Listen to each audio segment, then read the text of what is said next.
পশ্চিম মেদিনীপুর জেলায় বর্তমানে 13টি স্বাস্থ্যবন্ধু mobile medical van বিভিন্ন গ্রামে গ্রামে এবং শহরতলির বিভিন্ন জায়গায় পৌঁছে গিয়ে মানুষকে বিভিন্ন রকমের স্বাস্থ্য পরিষেবা প্রদান করে চলেছে। এই ভ্যানে ডাক্তারবাবু, নার্স, ফার্মাসিস্ট, ল্যাব টেকনিশিয়ান, অপটোমেট্রিক্স সহ সুস্বাস্থ্য কেন্দ্রের দিদিমণিরা উপস্থিত থাকছেন।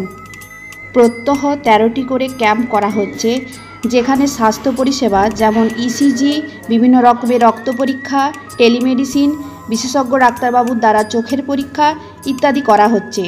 সঙ্গে এই ক্যাম্পে বৃদ্ধ মানুষ, গর্ভবতী মহিলা সহ শিশুদের বিশেষ স্বাস্থ্য পরিষেবা করা হচ্ছে।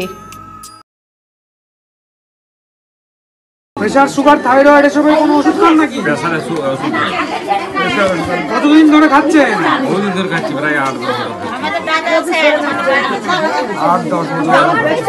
আজকে ওষুধ খেয়েছিলেন? হ্যাঁ, আজকে প্রেসার ওষুধ খেয়েছি। আজকে প্রেসার ওষুধ খাওয়ার পর কিন্তু প্রেসারটা কন্ট্রোলে আছে। হ্যাঁ, ওষুধ বন্ধ করবেন না। প্রত্যন্ত এলাকায় ক্যাম্প করার দরুন গ্রামের মানুষরা উপকৃত হচ্ছেন। শুনছেন তাদেরই বক্তব্য। কি নাম কাকু আপনার? রামকৃষ্ণ মাহাতো। বাড়ি কোথায়? বাড়ি পিন্ডাকুলি। পিন্ডাকুলি। আচ্ছা, আজকে আপনি পিন্ডাকুলি সাব সেন্টারে এসেছেন। এখানে এমএমইউ ক্যাম্পে আপনি কি কি করালেন, কি কি টেস্ট করেন?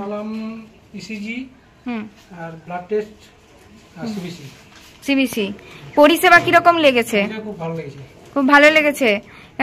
সমস্ত পেশেন্টকে ঠিকঠাকভাবে দেখা হচ্ছে? সমস্ত পেশেন্ট পরিষেবা পাচ্ছে? ঠিক আছে। ডাক্তার দেখাতে এসেছেন এখানে?